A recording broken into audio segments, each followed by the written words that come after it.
ଜାନୁଆରୀ 9 ମହାନଗର ମହୋତ୍ସବ ଲୋଗୋ ଉନ୍ମୋଚିତ। ସାହିତ୍ୟ କଳା ସଂସ୍କୃତି ପୁନରୁଦ୍ଧାର ଲକ୍ଷ୍ୟ। ଜାନୁଆରୀ 9 ତାରିଖରୁ 18 ତାରିଖ ଦୀର୍ଘ 10 ଦିନ ବ୍ୟାପୀ ସେଣ୍ଟ ଷ୍ଟିଫେନ୍ ଚର୍ଚ୍ଚ ପଡ଼ିଆଠାରେ ଆୟୋଜିତ ହେବ 13ତମ ବ୍ରହ୍ମପୁର ମହାନଗର ମହୋତ୍ସବ। ଏହି ଅବସରରେ ଶନିବାର ଷ୍ଟେସନ ରୋଡ ସ୍ଥିତ ସର୍କିଟ ହାଉସ ସମ୍ମିଳନୀ କକ୍ଷ ପରିସରରେ ଏକ ପ୍ରସ୍ତୁତି ବୈଠକ ସହ ଲୋଗୋ ଉନ୍ମୋଚନ କରାଯାଇଛି। ମୁଖ୍ୟ ଅତିଥି ଭାବେ ବ୍ରହ୍ମପୁର ବିଧାୟକ କେ ଅନିଲ କୁମାର ଯୋଗଦେଇ ଲୋଗୋ ଉନ୍ମୋଚନ କରିବା ସହ ଏହି ମହୋତ୍ସବକୁ ଐତିହାସିକ ମହୋତ୍ସବ ଭାବେ ପାଳନ କରିବା ପାଇଁ ସମସ୍ତଙ୍କ ସହଯୋଗ ଆବଶ୍ୟକ ବୋଲି ମତ ରଖିଥିଲେ। ସେହିପରି ଅନ୍ୟତମ ଅତିଥି ବିଜେପି ରାଷ୍ଟ୍ରୀୟ ପରିଷଦ ସଦସ୍ୟ କାହ୍ନୁ ଚରଣପତି କହିଛନ୍ତି, ଏଠାରେ କଳା ଓ ସଂସ୍କୃତିର କାର୍ଯ୍ୟକ୍ରମ ସହ ସାହିତ୍ୟ ଚର୍ଚ୍ଚା ହେଉଥିବାରୁ ନିଶ୍ଚିତ ଭାବେ ସମସ୍ତ ବର୍ଗର ଜନସାଧାରଣଙ୍କ ଦ୍ୱାରା ଏହା ଆଦୃତ ହୋଇପାରିବ।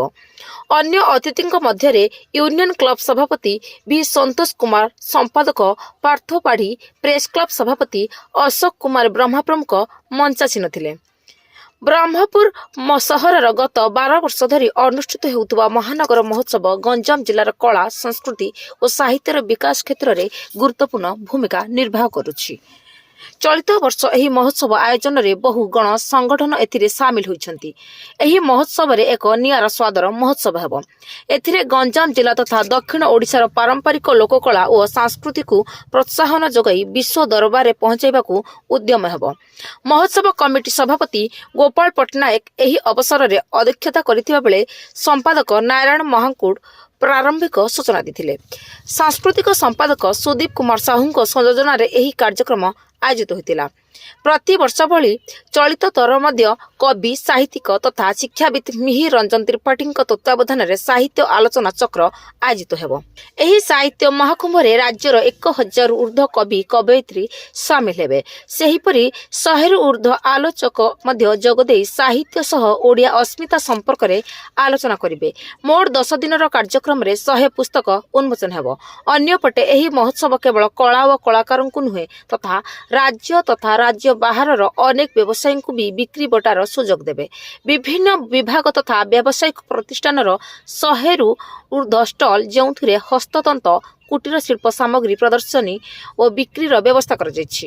ମହୋତ୍ସବର ସୁପରିଚାଳନା ସକାଶେ ଜିଲ୍ଲା ପ୍ରଶାସକ, ଆରକ୍ଷୀ ବିଭାଗ, ଦମକଳ ବାହିନୀ, ବିଦ୍ୟୁତ ବିଭାଗ, ଜନସ୍ୱାସ୍ଥ୍ୟ ବିଭାଗ, ସ୍ୱାସ୍ଥ୍ୟ ବିଭାଗ ତଥା ବ୍ରହ୍ମପୁର ମହାନଗର ନିଗମର ସାହାଯ୍ୟ ସହଯୋଗ ଲୋଡ଼ା ଯାଇଥିବା କମିଟିର ଆବାହକ ଇଞ୍ଜିନିୟର ଉମାଚରଣ ପାଣିଗ୍ରାହୀ ସୂଚନା ଦେଇଛନ୍ତି। ଅନ୍ୟମାନଙ୍କ ମଧ୍ୟରେ ଉପସଭାପତି ଅନିଲ କୁମାର ପାତ୍ର, ସୂର୍ଯ୍ୟ ନାରାୟଣ ଦାସ, ରାମ ସାମଲ, ରଶ୍ମିତା ପାଣିଗ୍ରାହୀ, ମଧୁସ୍ମିତା ରଥ, ରାଜା ସାମନ୍ତ, ଶକ୍ତିଧର ରାଜଗୁରୁ, ସମୀର ଆଚାର୍ଯ୍ୟ, ଦେବହରି ବେହେରା, ପ୍ରଶାନ୍ତ ଦାସ, ସ୍ୱାଧୀନ ପାତ୍ର, ବାବୁଲା ପାଣିଗ୍ରାହୀ, ସୁଦର୍ଶନ ପରିଡ଼ା, ଅଭିରାମ ପାତ୍ର, ଅନନ୍ତ ନାରାୟଣ ପ୍ରଧାନ, ସୂର୍ଯ୍ୟ ନାରାୟଣ ଦାସ, ମୃତ୍ୟୁଞ୍ଜୟ ସାହୁ, ରାଜେଶ ସାହୁ, ଅରୁଣ ସ୍ୱାଇଁ, ଗୋକୁଳାନନ୍ଦ ତ୍ରିପାଠୀ, ନବୀନ ମହାପାତ୍ର, ପ୍ରଦୀପ ନାହାକ, ଶିବନାରାୟଣ ପଣ୍ଡା, ସତ୍ୟ ଚେତନ ପରିଡ଼ା, ଶଙ୍କର ରଣା, ଅନିଲ ପାଢ଼ୀ, ବିଶ୍ୱନାଥ ମାରଣା, ଚିକୁ ପ୍ରତିନିଧି ଓ ଅସିତ ପଣ୍ଡାଙ୍କ ସମେତ ଅନ୍ୟାନ୍ୟ ବ୍ୟକ୍ତି ବିଶେଷ ପ୍ରମୁଖ ଉପସ୍ଥିତ ଥିଲେ। आज ब्रह्मपुर विधायक माननीय विधायक आज आम महानगर महोत्सव 13तम महानगर महोत्सव लोक उन्मोचन कर आसंता वर्ष जनवरी 2026 मसीहार 9 तारिख ठारू 18 तारिख पर्यंत स्थानीय चर्च पड़ियाठारे आमर महानगर महोत्सव 10 दिन धरी पालन कर आम 100ରୁ ऊर्ध्व व्यावसायिक स्टल, सरकारी स्टल योजना कराई मुख्य एथर कराई साहित्य मानक से मंच आम सुजोग देवु टोटाली 10 दिन भितर 1000ରୁ ऊर्ध्व कवि कवयित्री से भाग ने विभिन्न प्रतिदिन विभिन्न आलोचना चक्र हम 100ରୁ ऊर्ध्व शिक्षाविद मैंने रही आलोचना चक्र करेंगे 100ରୁ ऊर्ध्व पुस्तक सब लेखक मैंने जो लिखिं शिक्षा पुस्तक उन्मोचन करने मुख्य उद्देश्य रही प्रतिथर तो आम स्थानीय कलाकार मानक से सुजोग दौचु नाच नृत्य करने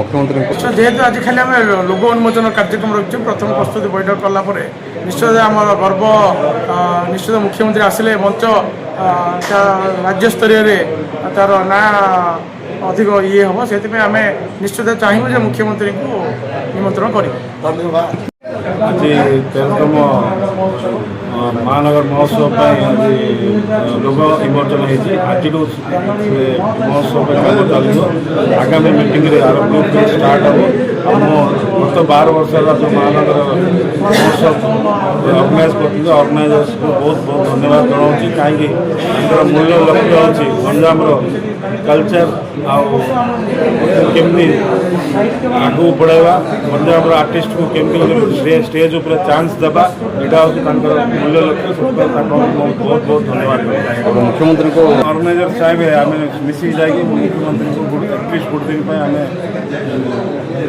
इनवाइट करा ट्राए